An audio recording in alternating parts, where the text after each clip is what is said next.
और चलिए इस वक्त आपको लेकर चलते हैं फतेहपुर सीकरी, जहां उत्तर प्रदेश के मुख्यमंत्री योगी आदित्यनाथ जनसभा को संबोधित कर रहे हैं। 23 से 24 करोड़, भारत की आबादी 140 करोड़, भारत के अंदर 80 करोड़ लोग 4 वर्ष से फ्री में राशन की सुविधा का लाभ प्राप्त कर रहे हैं। और पाकिस्तान के अंदर 23 करोड़ जनता भूखों मर रही है, बदहाल है। जितनी पाकिस्तान की आबादी, उससे ज्यादा आबादी को प्रधानमंत्री मोदी जी के नेतृत्व में 10 वर्ष में गरीबी रेखा से ऊपर उठा करके खुशहाल जीवन और स्वावलंबन का जीवन जीने के लिए आगे बढ़ा दिया गया है। बहनों और भाइयों, कांग्रेस के लोग, सपा बसपा के लोग गरीबों के अकाउंट में डकैती डालते थे, इसीलिए जनधन अकाउंट नहीं खोलने देते थे, इसीलिए रसोई गैस के लिए तरसाते थे, इसीलिए किसान आत्महत्या करता था, क्योंकि किसान सम्मान निधि जैसी योजना नहीं थी। गरीब सर्दी में ठिठुरने के लिए मजबूर होता था और बरसात में भूखों सो जाता था। क्या स्थिति थी? 4 करोड़ गरीबों को मकान मिल गए, 12 करोड़ किसानों को किसान सम्मान निधि का लाभ मिल गया, 10 करोड़ गरीब परिवारों को उज्ज्वला योजना का रसोई गैस का कनेक्शन मिल गया। और मोदी जी ने कहा है, जो बचे कुचे हैं, अब कार्य इस तीसरे कार्यकाल में उन सबको भी हम सिचुरेट करेंगे, पूरी तरह हर व्यक्ति को सुविधा का लाभ देंगे।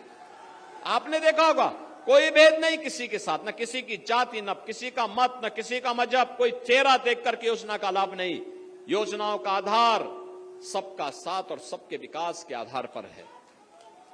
बहनों और भाइयों, सुरक्षा सबको, सुविधा सबको, तुष्टीकरण किसी की नहीं, यह भारतीय जनता पार्टी का नारा है। और भारतीय जनता पार्टी इसी मुद्दे को लेकर के सरकार भी बनाती है और आपसे कहने के लिए भी इसीलिए आई है। हम लोग इसीलिए आए हैं, विरासत और विकास का जो अद्भुत संगम भारतीय जनता पार्टी की सरकार ने मोदी जी के नेतृत्व में प्रस्तुत किया है, दुनिया कौतूहल और आश्चर्य की निगाहों से इसे देख रही है। और इसीलिए आज मैं आपके पास आया हूं आपसे कहने के लिए। बहनों और भाइयों, आज किसानों को जो सुविधाएं प्राप्त हो रही हैं, प्रधानमंत्री कृषि सिंचाई योजना, प्रधानमंत्री किसान बीमा योजना, प्रधानमंत्री किसान सम्मान निधि, इसके पीछे प्रधानमंत्री मोदी जी का नेतृत्व है, उनका मार्गदर्शन है। और पूरे देश के अंदर संगठन के माध्यम से इसको ले जाने का कोई काम कर रहा है, वह काम कर रहे हैं आपके सांसद राजकुमार चाहर, जो आपके लोकप्रिय सांसद हैं, क्योंकि वह किसान मोर्चा के भी राष्ट्रीय अध्यक्ष हैं। और इसीलिए बहनों और भाइयों, पूरे देश के अंदर वह कार्यक्रमों में, पार्टी के कार्यक्रमों में किसानों के मुद्दे को लेकर के पूरे देश के अंदर कार्य करते हैं।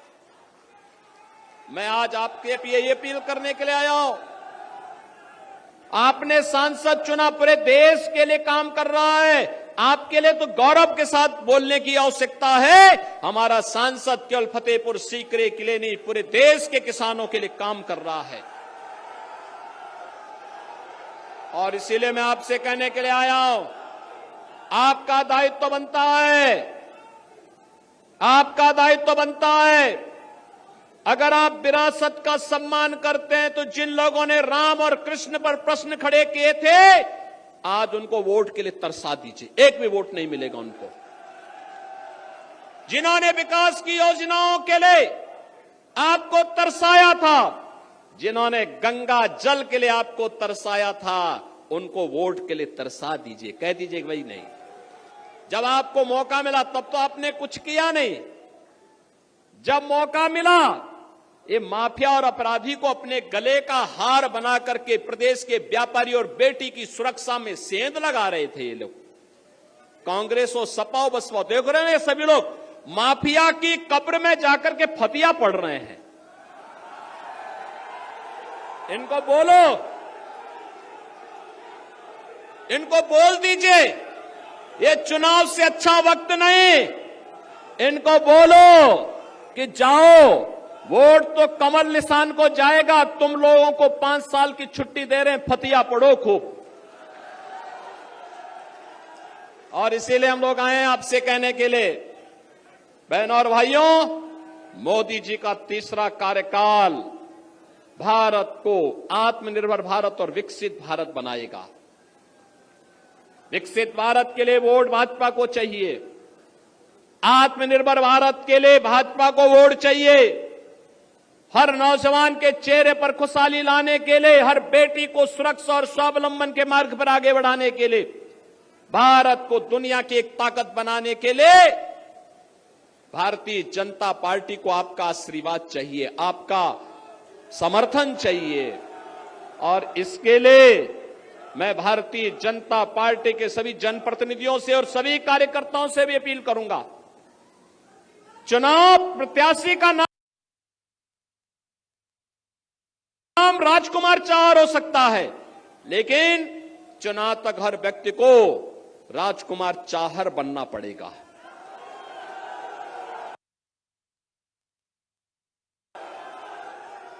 बहनों और भाइयों,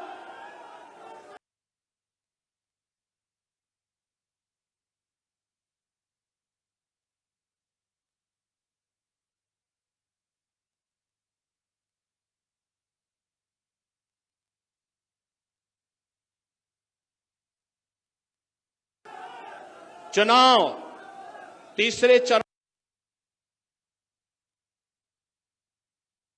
में यहां होना है और तीसरे चरण के चुनाव के लिए अभी से आपको मैं अपील करूंगा, घर घर जाइए।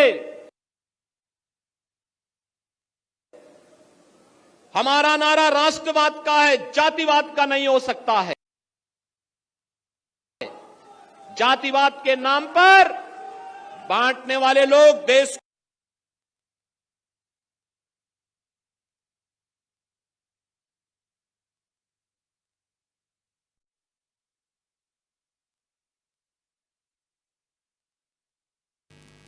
तो यूपी के मुख्यमंत्री योगी आदित्यनाथ जनसभा को संबोधित कर रहे हैं। फतेहपुर सीकरी में है भाजपा की जनसभा है, वहां पर उसमें उन्होंने भाजपा के प्रत्याशी राजकुमार चाहर के पक्ष में वोट करने की लोगों से अपील की है।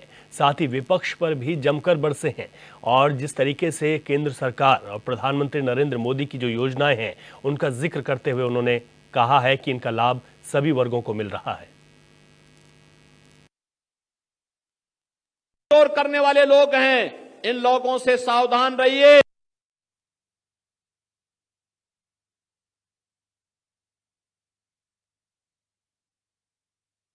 और मैं फिर आपसे कहूंगा कि माफिया और अपराधी के साथ देखो, अयोध्या